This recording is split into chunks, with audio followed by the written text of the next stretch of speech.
Our first presenter, already ready because she knows she has to run to the podium, is Diana Hopkins Rosseel. She's a U of T graduate with a BSc in physio from 1982.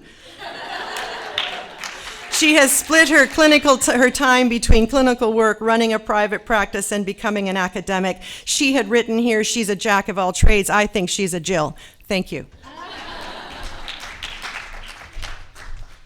Okay, so they don't start the timing until I start talking and show my first slide.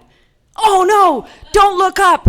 There's the first slide. Why is it a busy slide? It's a really busy slide. As an academic, you don't do a busy slide, but it's because it's a busy life, and my clinical pearl is don't look up. So 5 years into practice, I come back from Massachusetts, and what do I say? I say, hey, we should start a cardiac rehab here at this institution. My boss says, sure, why don't you do that? And then I say, okay, I'll do it. And then 2 years of proposals, nothing happens. So I go out and I do a grant, and the grant comes in, and I have 1 year in a gym at Queens, and then the grant runs out. And then I say, what am I going to do now? And then a friend of mine says, oh, you can run a cardiac rehab at my private practice from 3 to 8 p.m. 3 days a week. I say, okay, good. So I move to the private practice. I get a dietitian, I get a social worker, I get a psychologist, I get a nurse. They all work for free for a year. Woohoo, not for profit. But I have to pay a physician $150 to sleep in the back room. Yeah, that's not working. So it worked out really well. We moved on. So I said, landlord-tenant relationship, go into an institution. So landlord-tenant in an institution where there's doctors there for free and don't know they're working for me. And then I start paying people. And then I say, but what about the people who can't afford to pay? So I get Empire Life and I get a bunch of other organizations, and they pay for spots for the people who can't afford to pay. And then I say, oh my God, the Ministry of Health is looking at cardiac rehab and they're doing a study. I want to be a part of the study.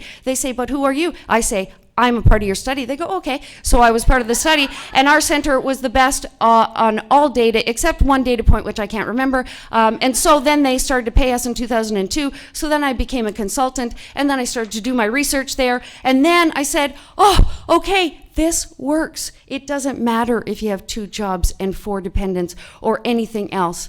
You can do this.